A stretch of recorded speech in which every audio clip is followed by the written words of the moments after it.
સરળ digital education સરળ વિજ્ઞાન ધોરણ 10 ચેપ્ટર 11 એમાં સમજીશું આપણે પ્રિઝમ વડે પ્રકાશનું વક્રીભવન કે વિચલન કઈ રીતે થાય છે એની કિરણાકૃતિ વડે આપણે એને સમજીશું. એટલે કે પ્રિઝમ વડે પ્રકાશનું વક્રીભવન વિચલન માટેની આકૃતિ દોરો અને તેમાં આપાત કિરણ, વક્રીભૂત કિરણ, નિર્ગમન કિરણ અને વિચલન કોણની વ્યાખ્યા આપીને આપણને સમજાવો. જ્યારે પ્રકાશનું કિરણ પ્રિઝમમાં પ્રવેશ કરે છે ત્યારે પ્રકાશનું કિરણ વાંકું વળે છે. એ તો સ્વાભાવિક ગુણધર્મ છે કે એક પરથી બીજા પર આપાત થાય એટલે માધ્યમોની ઘટતા અલગ અલગ હોવાને કારણે પારદર્શક પદાર્થ પર આપાત થાય, માધ્યમોની ઘટતા અલગ અલગ હોવાને કારણે વાંકું વળવાની વૃત્તિ ધરાવે છે. અને જ્યારે પ્રિઝમનું કિરણ પ્રિઝમ છોડે છે, પાછું કાચમાંથી હવામાં આવે છે ત્યારે વાંકું વળે છે.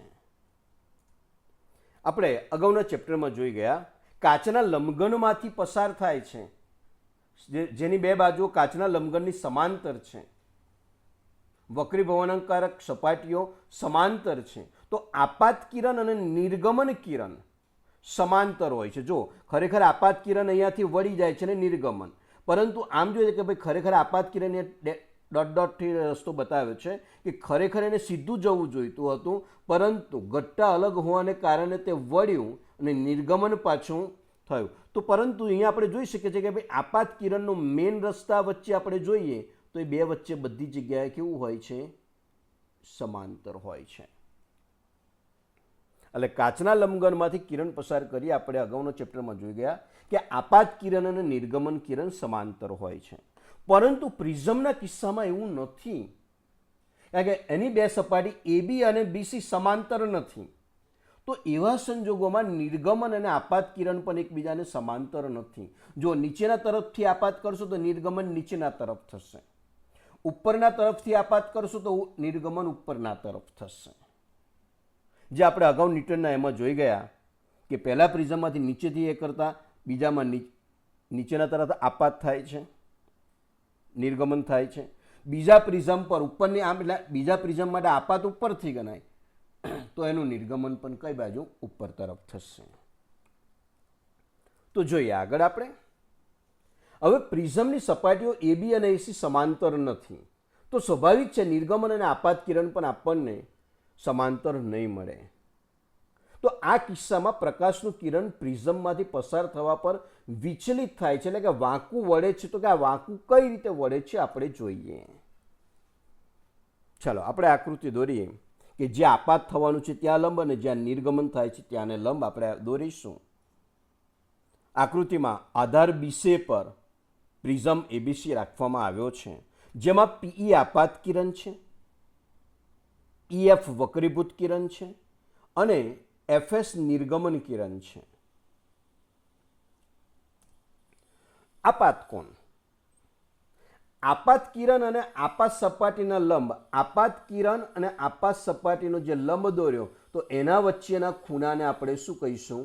આપાત કોણ. ચાલો આગળ જઈએ. વક્રીભૂત કોણ. વક્રીભૂત કિરણ એટલે કે EF એ વક્રીભૂત કિરણ છે અને લંબ વચ્ચેના વક્રીભૂત કિરણ અને લંબ વચ્ચેના ખૂણાઓને આપણે શું કહીશું? વક્રીભૂત કોણ. બે વક્રીભૂત કોણ, એક આ બાજુના લંબનું ને એક આ બાજુના લંબનું, તો આને આપણે કહીશું વક્રીભૂત કોણ.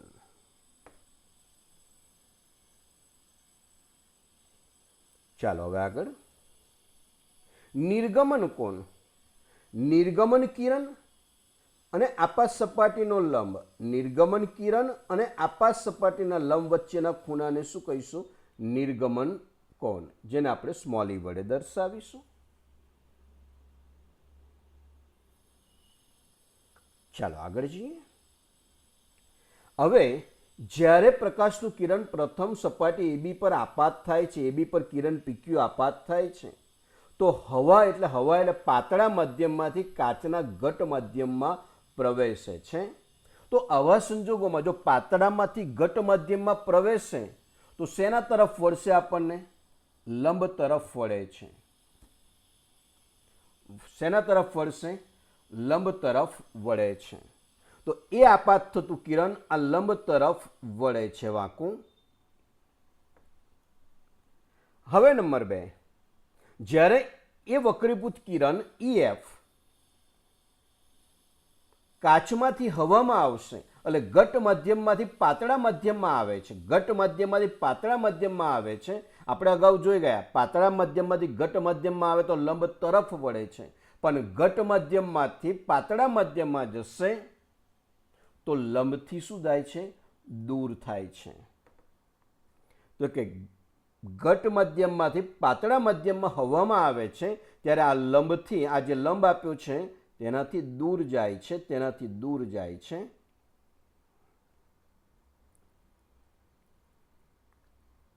એટલે કે કિરણ FS નિર્ગમન લંબથી દૂર થાય છે.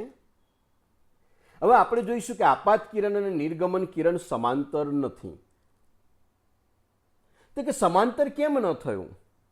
તો કે પ્રિઝમમાંથી પસાર થતા માર્ગમાં કોઈ વિચલન અથવા પરિવર્તન થયું છે. વાંકું વળ્યું છે માટે સમાંતર નથી. કંઈ વિચલન થયું છે, કંઈક પરિવર્તન થયું છે માટે સમાંતર નથી. તો એ પરિવર્તન કેવી રીતે થયું આપણે જોઈએ. હવે પ્રિઝમમાંથી પસાર થતા પ્રકાશના માર્ગમાં કોઈ વિચલન થયું છે કે અહીંયા ખરેખર આપાત કિરણ આમ સીધે સીધું જવું જોઈતું હતું, પરંતુ એનું વિચલન થયું, વાંકું વળ્યું એટલે EF આમ વાંકું વળે છે. એટલે આમ આપાત કિરણ PE ઉપર H બિંદુ સુધી ટપકા વડે લંબાવી કે ખરેખર ભાઈ આ બાજુ જવું જોઈતું હતું. જે PH, આખું PH શું રજૂ કરે છે? પ્રકાશના કિરણની મૂળ દિશા રજૂ કરે છે કે ભાઈ PH પ્રકાશના કિરણની મૂળ દિશા રજૂ કરે છે. પણ સીધે સીધું ન ગઈને વાંકું કેમ વળ્યું?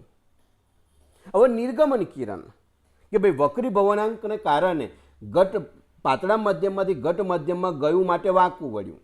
હવે નિર્ગમન કિરણની વાત કરીએ કે નિર્ગમન કિરણ જે આપણું FS મળેલું, ખરેખર તો એની સીધી એ કયું આવે બિંદુ? તો કે G.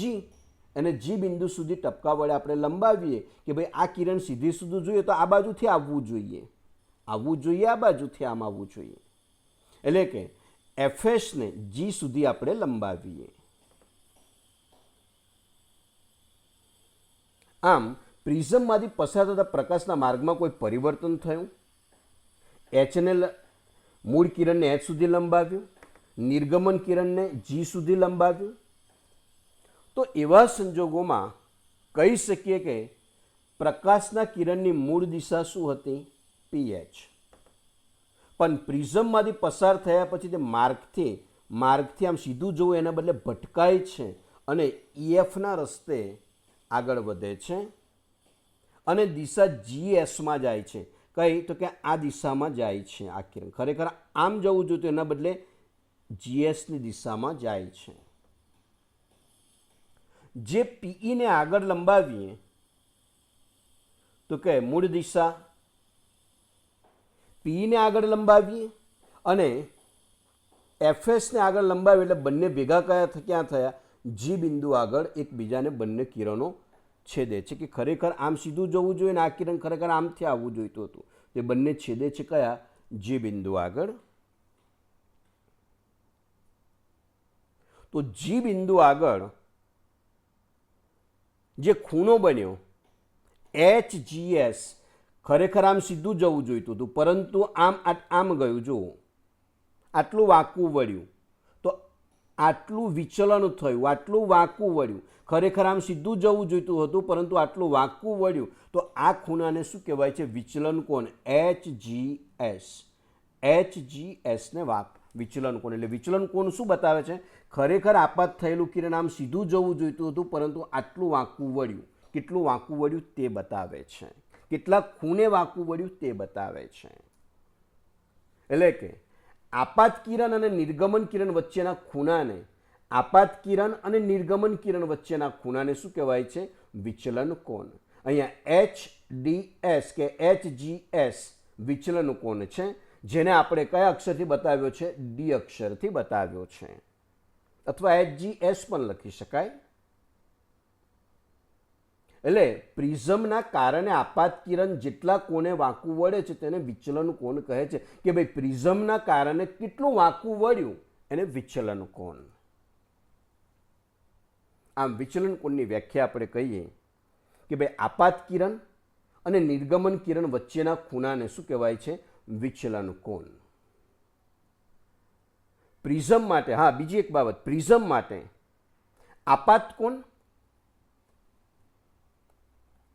અને નિર્ગમન કોણનો સરવાળો, આપાત કોણ અને નિર્ગમન કોણનો સરવાળો કોને બરાબર થાય છે?